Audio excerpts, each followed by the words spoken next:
And we're excited that Oprah is still with us to talk about another exclusive clip from our interview with Prince Harry and Meghan. In this on-aired excerpt, the Duchess of Sussex talks publicly for the very first time about her father and her half-sister, Samantha Markle. She tells Oprah how she felt when she found out her dad was working with the tabloids.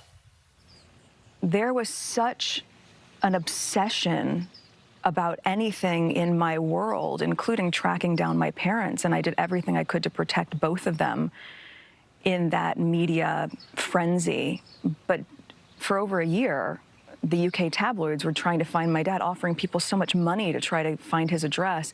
Once they did, I remember being told there was a huge headline like, "We found him," or "We've got him." You're talking about someone's father. And from that point, the tabloids, they moved into the apartment next door and across from him, descended on this small town, were just giving him gifts. The whole thing brings us to where we are today.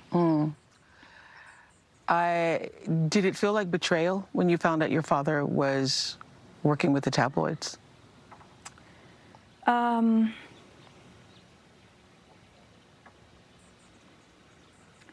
just trying to decide if I'm comfortable even talking about that.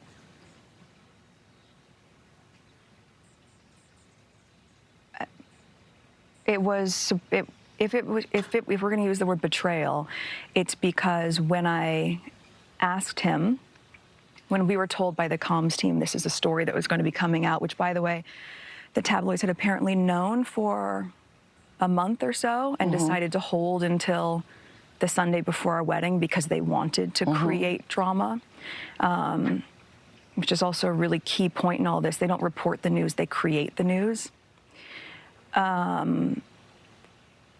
We called my dad and I asked him, and he said, "No, absolutely not." And I said, "You know, the institution has never intervened for anything for us, but they can try to go in and kill this story. But if they do this once, we're not going to be able to use that same leverage to protect our own kids one day." He said, "No, absolutely not." He hadn't been talking to them? Yeah. So he basically lied to you. Well, and so when I said we won't be able to protect our own kids one day, and I said, "So I just need you to tell me, and if you tell me the truth, we can help." And he wasn't able to do that. And that for me has really resonated, especially now as a mother. You know. Not being willing to protect you. And also me saying just full stop, if we use this to protect you, we won't be able to protect our own children one day. Well, I'm talking about your grandchildren. So I can't, I mean, I look at Archie, I think about this child, and I go, I genuinely can't imagine doing anything to intentionally cause pain to my child. I can't imagine it.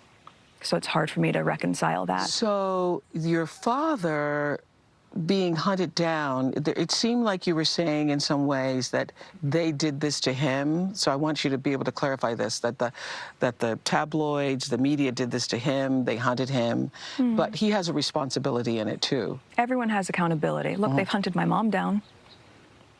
Right. And she didn't speak to the tabloids. You've never heard her say a word. She's remained in silent dignity for 4 years, watching me go through this. And Samantha Markle, your half-sister on your father's side, has written a supposedly tell-all book about you. What is your relationship with her? I think it'd be very hard to tell all when you don't know me.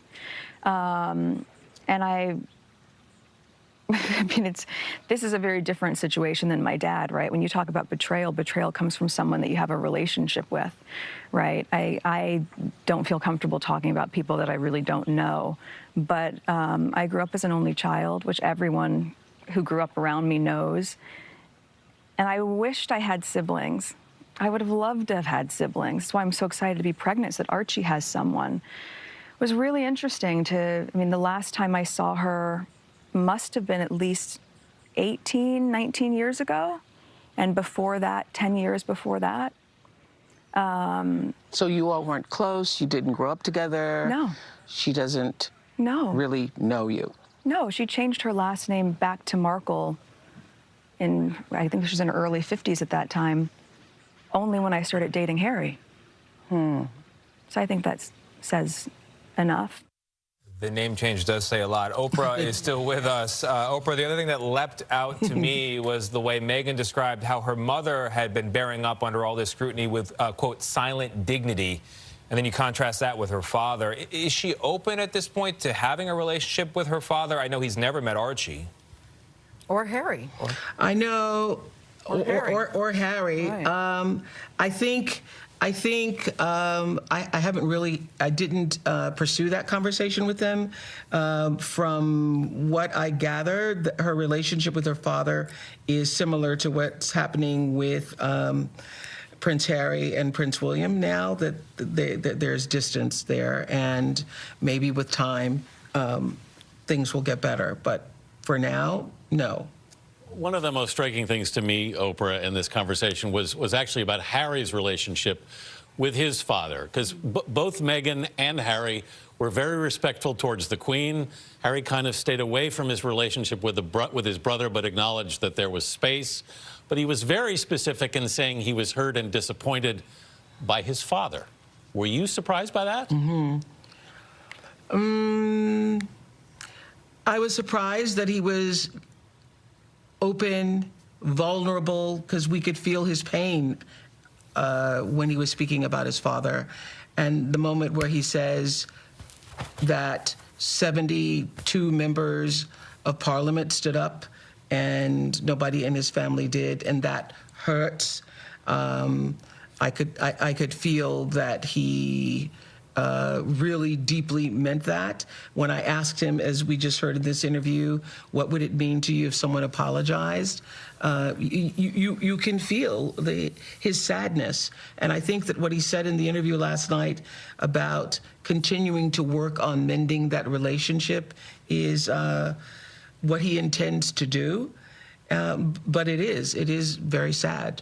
You know, the thing that struck me, Oprah, and I'm not just saying this because we're good friends, but it was so conversational. I thought you were perfection. I felt like we were sitting in the room and we were just sort of eavesdropping in on a conversation, and that takes great skill. I don't know anybody who could have done this interview and certainly gotten the results that they did. And I'm wondering from them, and I'm wondering if you've had a chance to talk to them how they're feeling today, because there must have been a lot of anxiety, a lot of stress, a lot of emotion, and it must have been draining for them. Do you know how they're feeling now that it's aired and it's out there? And I'm also wondering how you're feeling, because the night before the interview, you didn't sleep, and I know that you prepared for this. I know there were nothing off limits. I'm curious about how everybody's feeling this morning. Well, I haven't really spoken to them since the interview because we're in different The time changes are different, time zones.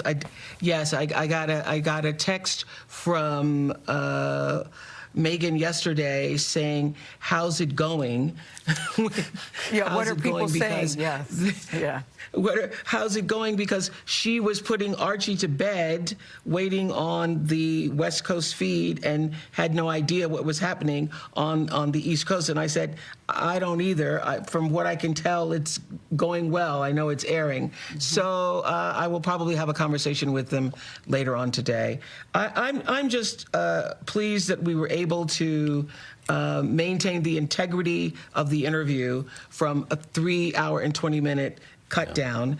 And I recall early on when I first approached her in 2018, and she had just joined the royal family, and she shared a conversation with me then that really made me feel somewhat disheartened, because she said she had been given advice